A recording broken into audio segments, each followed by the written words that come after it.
Video کو like کر کے آگے شیئر ضرور کر دینا۔ میدان کربلا میں شہید کیا جائے گا۔ حسین مجھے وہی دن نظر آتے ہیں، خبردار تم نہ جانا۔ اللہ اکبر۔ مولا حسین کو یہ رائے بڑی پسند آئی اور انہوں نے اپنے بھائی چچا کے بیٹے جناب مسلم ابن عقیل کو بھیجنے کا فیصلہ کیا۔ مولا حسین کے فیصلے پر حضرت مسلم ابن عقیل، چونکہ مولا علی کے جو بھائی تھے حضرت عقیل، حضرت جعفر، یہ مولا کائنات کے بھائیوں میں تھے، تو حضرت مولا کائنات کے بھائی حضرت عقیل کے بیٹے مسلم ابن عقیل مکۃ المکرمہ سے کوفہ جانے کے لیے تیار ہوئے۔ جب آپ تیار ہوئے تو آپ کے دو بیٹے، جو ایک کی عمر 8 سال تھی، دوسرے کی عمر 6 سال تھی، دونوں بچوں نے کہا ابا جان ہم بھی چلیں گے، اور حضرت مسلم ابن عقیل نے بچوں کی شفقت اور محبت میں انہیں ساتھ لیا، اور المختصر یہ کہ آپ کوفہ پہنچے۔ جب مسلم ابن عقیل مولا حسین کے نمائندے بن کر کوفہ پہنچے تو اس وقت ایک دن میں 12,000 لوگوں نے حضرت مسلم ابن عقیل کے ہاتھ پر مولا حسین کے نام سے بیعت کی۔ اس وقت کوفہ کے گورنر صحابی رسول حضرت نعمان بن بشیر رضی اللہ تعالیٰ عنہ تھے۔ حضرت نعمان نے دیکھا لوگ جوک در جوک جو ہے مسلم ابن عقیل کے ہاتھ پہ بیعت کرتے ہیں۔ آپ مسجد میں گئے، مسجد میں جانے کے بعد منبر پہ چڑھے، بھائی دیکھو ایسا مت کرو، کیونکہ یزید کو پتہ چلے گا وہ سختی کرے گا، مسائل پیدا کرے گا۔ تو چونکہ کچھ لوگ یزید کے حامی تھے، انہوں نے کہا ایسی تقریر سے کوئی فائدہ نہیں ہوگا، آپ کوئی کاروائی کریں۔ حضرت نعمان بن بشیر نے کہا کیا میں نبی کی اولاد پہ کاروائی کروں؟ کیسی بات کرتے ہو، میں ان پر کوئی سختی نہیں کر سکتا۔ اور لوگ جوک در جوک مسلم ابن عقیل کے ہاتھ پہ بیعت کرنے لگے۔ اس وقت حضرت مسلم ابن عقیل مختار ابن عبید ثقفی کے گھر پر آپ کا قیام تھا۔ لوگ دھیرے دھیرے بیعت کرتے رہے۔ حضرت مسلم ابن عقیل نے دیکھا کہ حالات بڑے سازگار ہیں، محمد اور ابراہیم کو کوئی کندھوں پہ اٹھاتا، کوئی گود میں لیتا، شہزادوں کی طرح زندگی ہو گئی تھی۔ ان دنوں آپ نے خط لکھا، اے ابن رسول، مولا حسین حالات بڑے اچھے ہیں، آپ جلد سے جلد تشریف لے آئیں۔ ادھر مولا حسین کے نام خط گیا، ادھر یزید کو بھی اطلاع بھیج دی گئی کہ نعمان بن بشیر مسلم ابن عقیل پر کوئی کاروائی نہیں کرتے، اور انہوں نے بڑی نرمی کی ہے جس کی وجہ سے لوگ مسلم ابن عقیل کے ہاتھ پہ حسین کے نام سے بیعت کر رہے ہیں۔ اگر تم کوفہ کو بچانا چاہتے ہو تو جلد سے جلد کوئی سخت سے سخت آدمی بھیجو۔ اب آل نبی پر جو سختی کرے ایسا آدمی ان کو چاہیے تھا۔ تو یزید کا دوست سرجون، جس کا ذکر پچھلی نشست میں آپ سن چکے ہیں، یہ یزید کا بڑا پکا دوست، بڑا بدترین آدمی ہے یہ بھی۔ اس نے کہا کہ اگر کوفہ کوئی بچا سکتا ہے تو عبید اللہ ابن زیاد بچا سکتا ہے۔ یہ بات آپ کو بہت واضح طور پہ بتا دینا چاہتا ہوں کہ کوئی بھی بندہ ہو، اگر اس کا شجرہ نسب صحیح ہے کوئی بھی، اگر اس کے خون میں شرافت ہے، یعنی وہ اپنے باپ کی داداؤں کی اولاد میں سے ہے، تو وہ کبھی اہل بیت کا غدار یا گستاخ یا گالی دینے والا نہیں ہوگا، کیونکہ اللہ کے رسول صلی اللہ علیہ وسلم کی حدیث ہے کہ میری اولاد کو ستانے والے 3 میں سے کوئی ایک ہی ہو سکتا ہے۔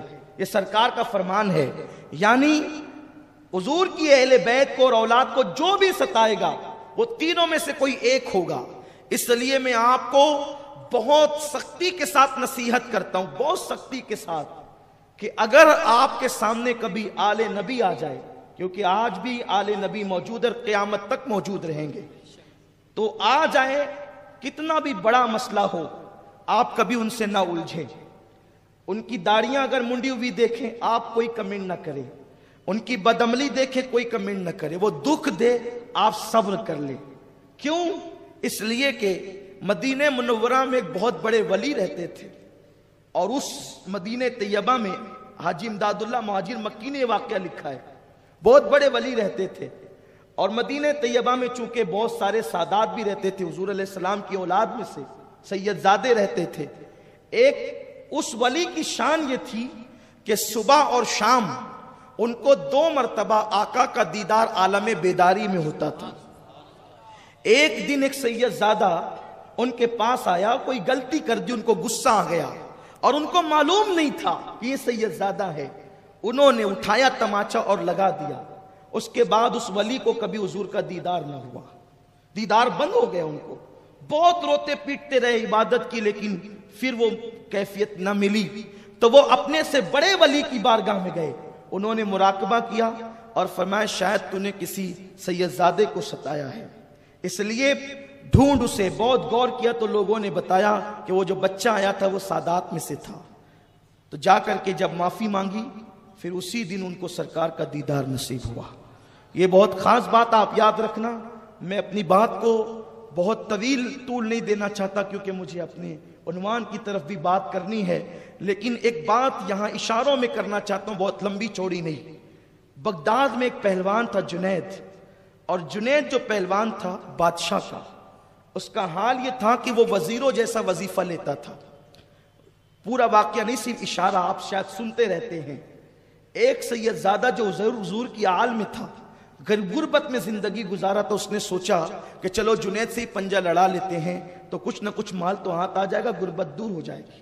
اور نتیجہ یہ ہوا کہ کشتی کا اعلان بھی ہو گیا. جب کشتی ہونے لگی تو جنید کے کان میں اس سید زادے نے کہا, جنید میں غریب سید زادہ ہوں, میں کما نہیں سکتا اور میری کمائی کے سارے راستے بند ہے. اگر تم میرے لیے ہار جائے تو میں وعدہ کرتا ہوں کہ قیامت کے دن اپنے نانا کے ہاتھوں تیرے سر پر شفاعت کی دستار بندھواؤں گا. جنید نے سوچا اس سے سستا سودا جنت کا اور کیا ہو سکتا ہے, پہلوان بھی بنو, پہلوانی بھی کرو, اور قیامت کے دن شفاعت کی دستار بھی. صرف ایک دن کے ہارنے سے کیا ہوتا ہے. جنید چت لیٹ گئے, اور جب وہ پیروں کی دھول سے گم ہو گئے تو چت لیٹ گئے, ان کے سینے پر وہ سید زیادہ سوار ہو گیا. لوگ حیران تھے, اتنے مضبوط جنید اس سے دبلے پتلے آدمی سے ہار کیسے گیا. لوگوں نے کہا دوبارہ مقابلہ, دوبارہ بھی یہی ہوا, 112 مقابلہ 100 بار بھی یہی ہوا. پھر یہ ہوا کہ لوگ جنید کے قدموں پہ تھوکنے لگے, بدنامی سی ہونے لگی, اور وہ سید زادہ مال و دولت لے کر کے اجنبی تھا چلا گیا. جنید بوجھل قدموں سے گھر کی طرف گئے, کوئی پوچھنے والا نہیں تھا, سر پہ اٹھانے والے بھی تھو تھو کرتے تھے, لیکن جنید کو کوئی غم نہیں تھا, کیونکہ ہارا بھی کس سے, نبی کی آل سے. وہاں تو مقابلہ ہی نہیں ہوتا, ہارا بھی کس سے, نبی کی آل سے. روتے روتے گھر پہنچے, لیکن غم تھا, کیونکہ جس کو کبھی ہارنے کی عادت نہ ہو اور وہ ہار جائے تو تکلیف تو ہوتی ہے. اور پھر جنید گھر گئے ہیں, رات کو رو رہے ہیں کہ یہی بغداد کا جو سر پہ اٹھاتا تھا, ایک کشتی کیا ہارا ہوں. لوگ تھو تھو کرتے ہیں, لیکن اللہ اکبر, جب رات گزری ہے تو کیا دیکھا, آنکھیں بند ہوئی ہے روتے ہوئے, اور دل کی آنکھیں بیدار ہو گئی ہے. مصطفیٰ جان رحمت تشریف لاتے خواب میں, اور فرمایا جنید میرے بیٹے نے تو قیامت کا وعدہ کیا تھا, ہم اتنی دیر تک کے تجھے منتظر نہیں رکھیں گے. اس نے کہا تھا کہ تیرے سر شفاعت کی دستار بنواؤں گا, شفاعت کی دستار تو اس دن بندے گی, آج میں تیرے سر پہ ولایت کی دستار باندھتا ہوں, اور آج سے دنیا تجھے سید الطائفہ کہے گی. اللہ اکبر. صبح فجر میں دروازہ کھولا, روزانہ جنید بادشاہ کے دربار پر بحیثیت وظیفہ خوار جاتے تھے, لیکن آل رسول سے کیا ہار گئے ہیں کہ وقت کا بادشاہ جنید کے دروازے پر آ کر کے کھڑا ہو گیا. اس لیے بہت نازک بارگاہ ہے, ان سے نہیں لڑنا, ان سے نہیں الجھنا. یہ خانقاہ وارث پاک کی, یہ خانقاہ محررہ مطہرہ کی, یہ خانقاہ کچوچھے مقدسہ کی, یہ خانقاہ صابر پاک کلیری کی. جانا تو پھر اس طرح جانا کہ غلاموں کی طرح, پھر وہاں تاجدار بھی ہو تو سر جھکا کے جانا, غریب نواز. یہ سب حضور کی اولاد ہیں, اور قیامت تک یہ رہیں گے, قیامت تک رہیں گے سادات, اور جب تک یہ رہیں گے اس وقت تک قیامت نہیں آئے گی. تو آقا فرماتے میری اولاد کو ستانے والے 3 میں سے کوئی ایک ہوگا. یا تو وہ منافق ہوگا, دل میں اسلام نہیں, زبان پہ کلمہ منافق ہوگا. دوسرا, یا تو وہ ایسے دنوں میں آ گیا ماں کے پیٹ میں جن دنوں میں اللہ کے رسول صلی اللہ علیہ وسلم نے اور اللہ نے قانون بنایا کہ اس دن میاں بیوی وظیفہ زوجیت نہیں کر سکتے. بہت حیا کے پردے میں سمجھانا چاہتا ہوں, ممنوع ایام میں جو ماں کے پیٹ میں آ گیا تو اس کو حائضی بچہ کہا گیا حدیث میں. تو یا تو وہ ہوگا جو آل نبی کا گستاخ اور غدار ہوگا, اور تیسرا فرمایا یا تو وہ زنا کی اولاد سے ہوگا.